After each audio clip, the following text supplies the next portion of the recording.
Hi, welcome to James Miller Lifeology, where you learn to simplify and transform your spirit, mind, and body. My name is James Miller. I'm a licensed psychotherapist and a composer. Thank you so much for tuning in today. Let's get started. If you're anything like me, your health is very important to you. I know you listen to the show for tips to simplify and transform your spirit, mind, and body. Well, I have some great news for you. James Miller Lifeology has partnered with BioOptimizers Nutrition. As an avid nutrition and exercise enthusiast, I thought I knew a lot. But after taking the 12-week health course BioOptimizers offers and implementing their supplements, I noticed a huge difference in my energy and my digestive tract. Since you're a listener of Lifeology Radio, BioOptimizers is offering you the same 12-week course absolutely free.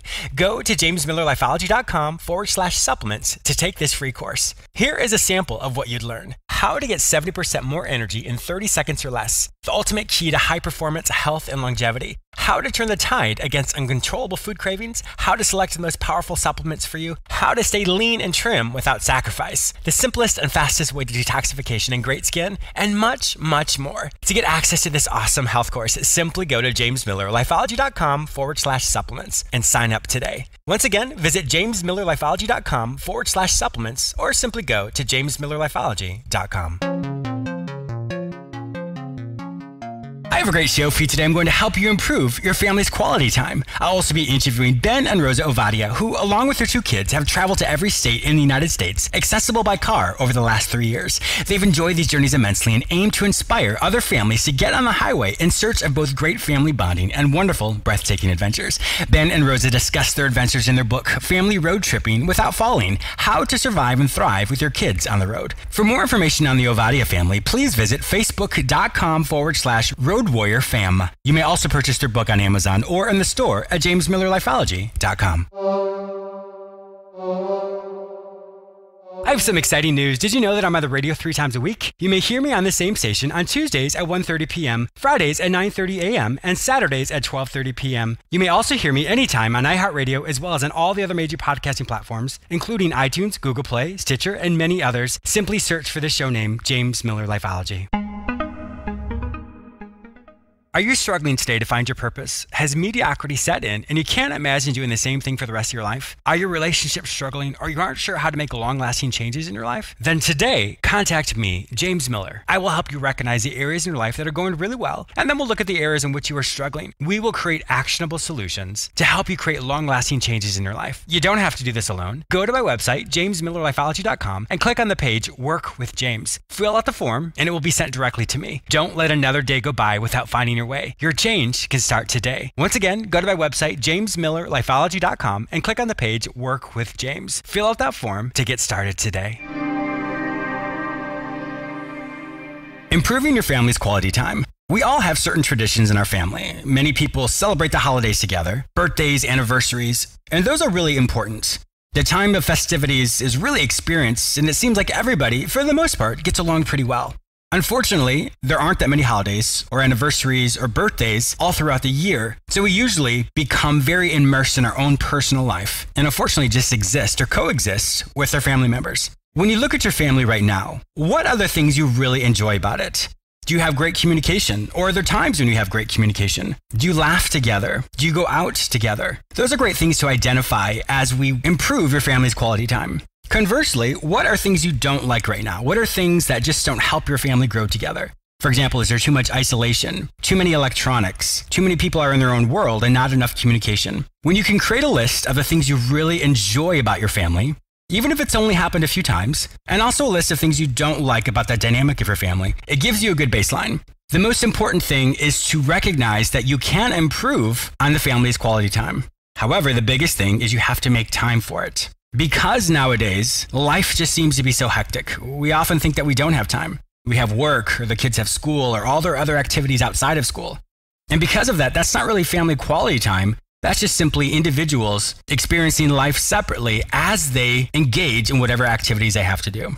I've heard many people say that Christmas is one of their favorite times because of the movies that you get to see. All the family are together, they're spending time together, they're laughing, they're joking, they're eating together, they're playing games. It seems like a really wonderful time. Of course, it's not always Christmas, but when we can recreate those small little elements on a day-to-day basis, you'll find that the quality time and the enjoyment of your family grows immensely. You're going to hear a wonderful interview with Ben and Rosa Ovadia, who talk about how they have created amazing family quality time on the road trips that they create. So stay tuned for that. But going back to your own family, it's important for you to decide how often are you going to make these opportunities available? Is it every week? Is it every month? Every 2 months? Obviously, the more time you can spend together with the hope that it's quality time as opposed to just checking off boxes, the more your family will grow together.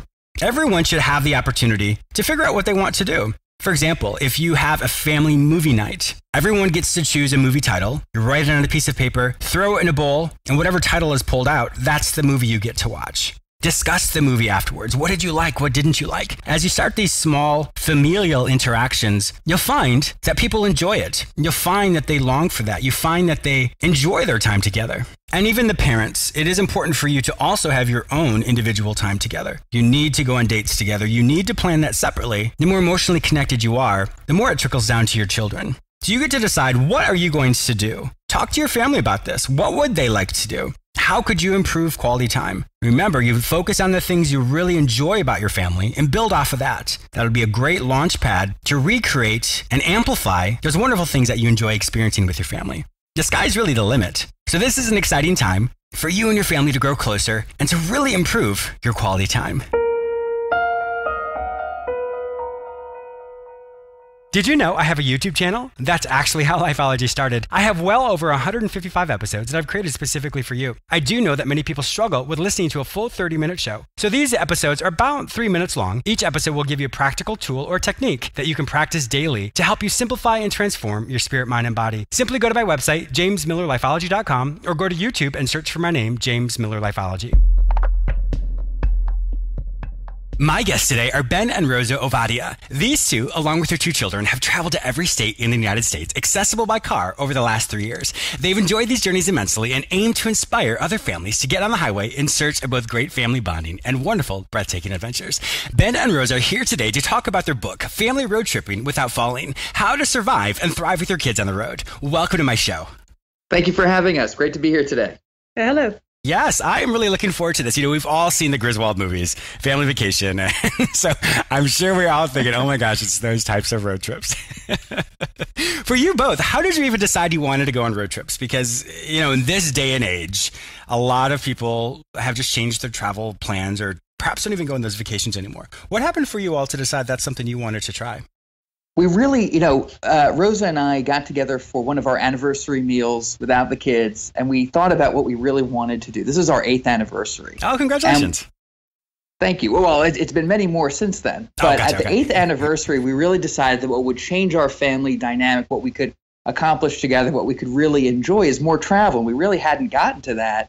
And our kids were, getting older. And so we decided we really need to figure out a way to travel. Once we came back home and started pricing out the options, we realized what we could afford was car travel. And if we were going to do car travel, that we would have a really huge goal in mind to accomplish as a family, to see every single state in the country. And we really wanted to get on that journey. And so road travel turned out to be it. And we started mapping. We got a huge map at home, started figuring out what the right trajectory would be to go from state to state to state. And got 49 states so far, done in about 18 trips. That is incredible. Wow. Well, what did your kids think about that? They're like, we're going to go on a road trip. Well, in the beginning, they weren't that crazy about it. Sure. But we started getting them involved in the trip. So what we do is each one of us plans a trip. We talk to the kids about it. We need their buy-in. That's very important. Yes. We've even gotten to the point where they go online and they Google and they find a place they want to go to. And the rule is, if you find something you want to go see, we're going to go see it. So it also encourages them to learn how to do research. And we found some great places. They have found some places that have actually spurred some of our trips, like a trip to Canada, and actually 2 trips to Canada. One was the Ice Hotel my daughter found out about in school. So we went to the Ice Hotel because she wanted to go. Another was my son has found a museum in Ottawa that was really exciting. So we just got in the car and went to Ottawa. That is so cool. For one weekend. That's if you get them excited, then they want to go, then we all enjoy the trip. And then when they go to a place that they found, they can tell all their friends when they see the pictures, I wanted to go there, so we went there. That definitely is a great buy-in. When you look at the communication between all of your family, all four of you, prior to going on these trips, what changed? Well, it used to be that it was just my husband and I would plan the trip. Mm-hmm. That's how it started. And then we started going on the trips with the kids, and we realized how much we talked on the road, and how much we didn't talk at home. Oh, interesting. Yeah, because it's a confined space. You're forced to interact. Yeah. What's really cool about it is, when you start off on the road, you're really not going to get right into it. It's like when the kids, when you meet up for dinner at night. Mm-hmm. And, the first 30 minutes of conversation is just very much like what happened today. Not much, nothing, maybe there's an anecdote from the day. So we have to get beyond that. And the way we do that, we usually leave late at night for a road trip. Oh. So it's pretty quiet for the first 6, 7, 8 hours. And when everyone is awake, now we're all on the trip, we're there, we can't talk about a day anymore. We got to talk about bigger picture things. And so the kids will start talking to each other. We'll start talking to them. We'll give them prompts. We'll do things like, in a combined way, experience things like audiobooks or like music on the road. And we'll start talking about it. And in a natural way, by day 2, by day 3, we're starting to delve into some, social dynamics at school, hopes for the future, fears, and just things that are really going on. We've uncovered some amazing things in that way. And it really becomes, once the conversation gets started, it really continues out till we come back home. Wow. And so it's very different. A car trip is very different than sitting around the table going, "How was your day?" "Fine." "What'd you do at school?" "Nothing." Then you suddenly discover that, I had this fight with this girl and this guy said this and I don't like this and I enjoyed that. On the road, they have no choice. Yeah. They have to tell us something. There's a lot of quiet time in the car. That's actually very true. I'm sure my parents right now, they're listening, like, "Oh, this is a great idea. We're definitely going to be doing this all the time." How did you even find the time to do this? I mean, because it seems like obviously traveling, that's a lot of time. Well, actually, both of us work full time. Oh, wow. Okay. So, and the kids have school. So we actually only travel about, for the long trips are twice a year. It's December and August when the kids have their winter break and their summer break. Because if the kids miss school, they get mad at us. They're still at that age. Oh, yeah. Wow. Okay. That's good. So one of the interesting that happens is we talk a lot and think a lot and plan a lot about travel. Mm-hmm. But from a very basic perspective, we're probably on the road 22 to 25, 26 days a year. It's not more than that. It just becomes something we really like to talk about, like to do, and of course, the planning really fills in the gaps when we can't really take any vacations. Winter's typically a very slow time for us, except for, that real end December. What do you think is the reason why so many people nowadays don't do these family road trips? I think they don't realize that it's really not difficult. Mm-hmm. It's daunting. It was daunting for us in the beginning. The first trips that we used to take were maybe long weekends. We pre-booked our hotels. We researched everything to death. And then we realized that if we get into the car and we drive somewhere, we don't even pre-book our hotels anymore. And we have an idea of what we want to see and just pinpoints, kind of like a connect the dots. Sure. And we understand that if we see something along the way we want to stop and see, we stop and see. We've rerouted several times. But you have to be flexible, and you get to a lot of places. And then, the other piece is, when we decided to write the book, we had encountered a lot of objections that a lot of people had. And it had a lot to do with, people getting along, just general fear about surviving a trip, with everyone on speaking terms. Budget came up a lot. Yeah, of course. Time came up a lot. So all these precious resources, we sort of wrote the book to sort of to really give people some guidance to say, if you wanted to get started, you might not want to travel the way we do, because sometimes we're traveling 18 hours of 24 in the car. That can be a lot. The 14-hour days are not for everyone, but travel can be, and you can do this at your own pace with some of our lessons learned. One of the things you really focus on is the memorable experiences or experiential events, as opposed to perhaps the accommodations. Reallocating your money to experience something as opposed to where did you stay. That's exactly right. Is that, the more we were traveling, the more, the experiences were things we brought home, and where we stayed or what we ate really quickly faded away. Sure. And so we developed, great example, over this past weekend, for the first time, my son and I threw axes. We've never done that before. But there we were at the New Jersey Renaissance Fair. It was available. And we just came up with a rule, which is, every time there's a show, every time there's an event, there's an opportunity to raise your hand. You can either be the person who raises your hand, or you can watch the person that raised their hand do it. And when you're doing this at lightning speed, you may as well be that person. Sure. And there have been some amazing things. Danny was taken through the cockpit of a plane. I competed in Dixie's Stampede and got to wish my mother a happy birthday in front of 500 people in the crowd. That's cool. These are things that stick in my mind. But we've really had a diversity and an amazing amount of sort of experiences, and we really take those back home and remember them fondly, and probably always will. I'm reflecting on most people who perhaps fly somewhere, they go to resorts or they go just on a vacation.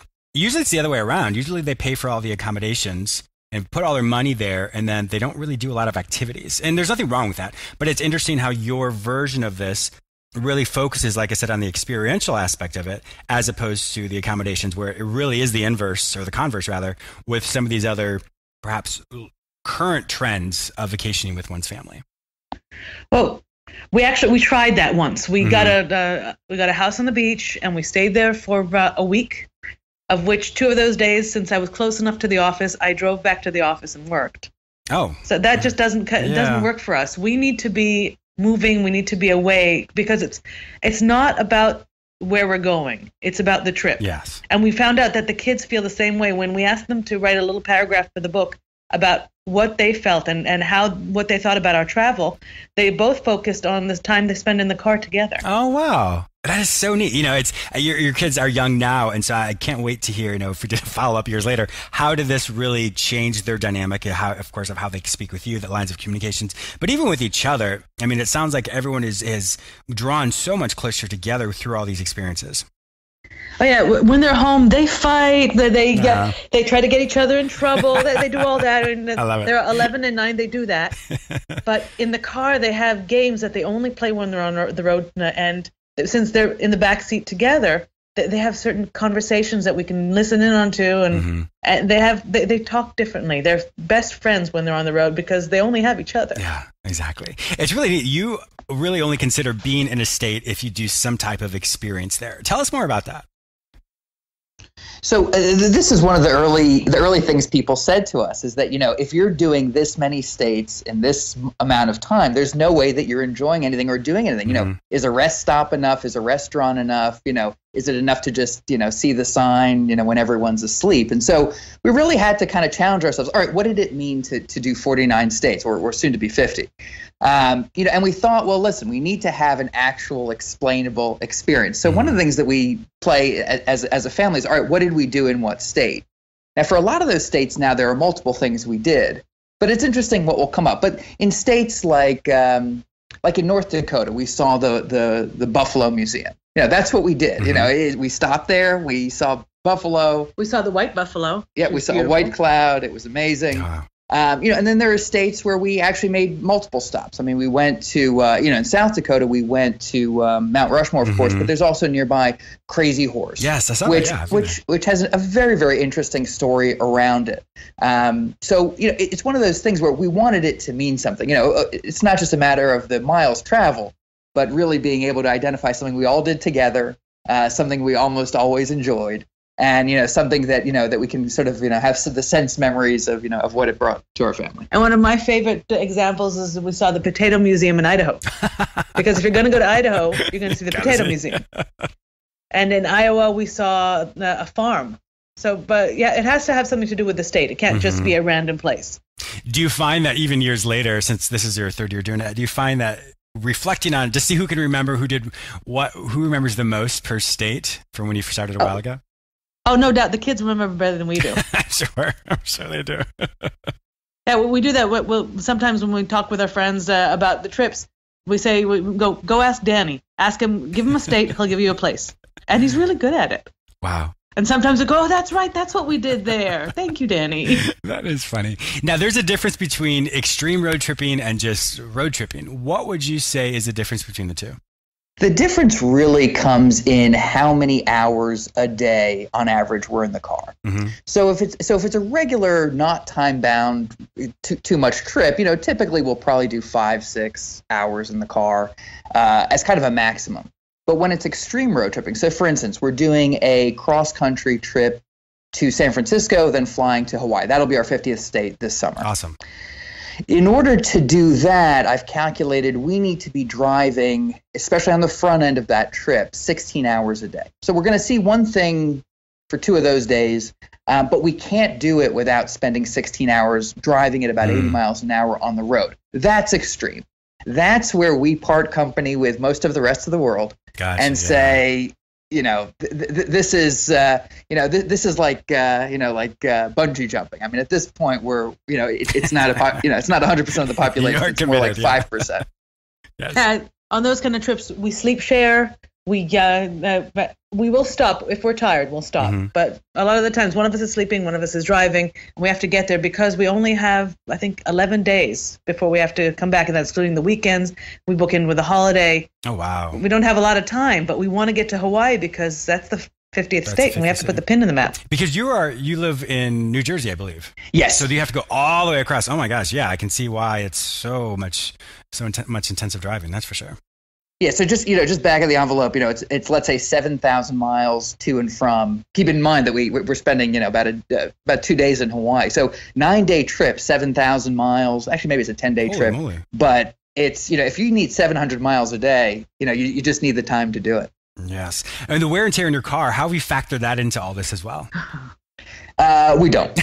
Yeah. Thank goodness we don't. I mean, it's one of those things. Does my car have 170,000 miles? It does. Was it worth it? Yeah, absolutely. Exactly. I look at the car and I think of what it's done for our family, and it's a member of the family now. Yeah, and it's really true. I mean, with the whole point of I think so many people have different versions of reasons why they have vehicles, but yours is an extension of your family time. It's almost like your living room in some ways. And so I can definitely see how you would utilize it as much as possible. Actually, we call it Hotel Honda. I love it.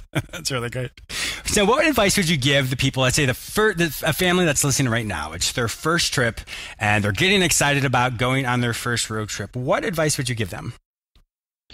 So I think a couple things. I think it's a matter of knowing your own family. Okay. And so we've done a lot of family meetings when we were planning this before we ever set foot on the road. The other thing is it's important to make a balance of extremely cool things that you want to do and things that are kind of easy wins along the way. I think if we had started with a cross-country trip for our travels, it would not have gone as well as what we did, which is to start with 1, 2, 3-day trips. And really see about that travel bug and talk to and see. When Rosa's talking about sharing power, it's absolute and getting buy-in. It's absolutely the case. Is that when our daughter Ellie wanted to go to the Ice Hotel in Canada, I mean that's an amazing experience. But it's also amazing that when she said it, we did it. Yeah. And a lot of times with kids, it's kind of like, hey, it's what we want to do, and you guys are kind of along. I think part of the joy of this is really to say, listen, we could go anywhere. Now, where do you want to go? And those kind of choices usually aren't available. Yeah, it's really empowering for them. And something very simple: bring a roll of paper towels and a bottle of water, and a bag, because you can do a lot with all of those things. And we go into that in the book, but. A roll of paper towels will help you when something spills, when you need a napkin, and water is good for cleaning up and for drinking, and the bag is good for putting things in. Simple things. Yeah, and that's a great thing about your book. It's very practical. It pretty much goes through everything you can think of as far as the preparation for it, even how to research, choices to make while on the road. So I definitely want my listeners to purchase it. So with that in mind, if my listeners like to find out more information about you, about this amazing book, Family Road Tripping Without Falling, How to Survive and Thrive with Your Kids on the Road, where would they find this information online? So we're available on Amazon and BarnesandNoble.com. And if they want to follow our journeys while deciding whether to buy the book, or they bought the book and they want to see some pictorial evidence, at Road Warrior Fam on Instagram, Twitter, and Facebook. We'll give them a lot of good content to get started with. Perfect. So what I'm going to do is I'm also going to put this book once more, Family Road Tripping Without Falling, How to Survive and Thrive with Your Kids on the Road, in the store at jamesmillerlifeology.com. So if people aren't able to find it there, once again, go to my store at jamesmillerlifeology.com and you can find the book there. It'll connect you directly with Amazon. Thank you, Ben and Rosa, so much for your wisdom. This is a great show. I'm really looking forward to getting the response from this from everyone. So have a fantastic day. You too. Thank you so much for having us. Thank you. I also want to thank you, the listener, for tuning in today. Please subscribe to this radio show through whichever portal you joined with us today, or please go to my website where you may sign up for my free newsletter, watch my YouTube episodes, read the articles I've written specifically for you, or you may enroll in the Lifeology Academy where you can take self-directed courses which will help you simplify and transform your spirit, mind, and body. If you'd like to personally work with me, be a guest on, or advertise on this show, simply visit jamesmillerlifeology.com. Be sure to follow me on all social media platforms under the name James Miller Lifeology, except for Twitter, which is James M. Lifeology. Once again, thank you so much for your support, and I'll talk to you soon.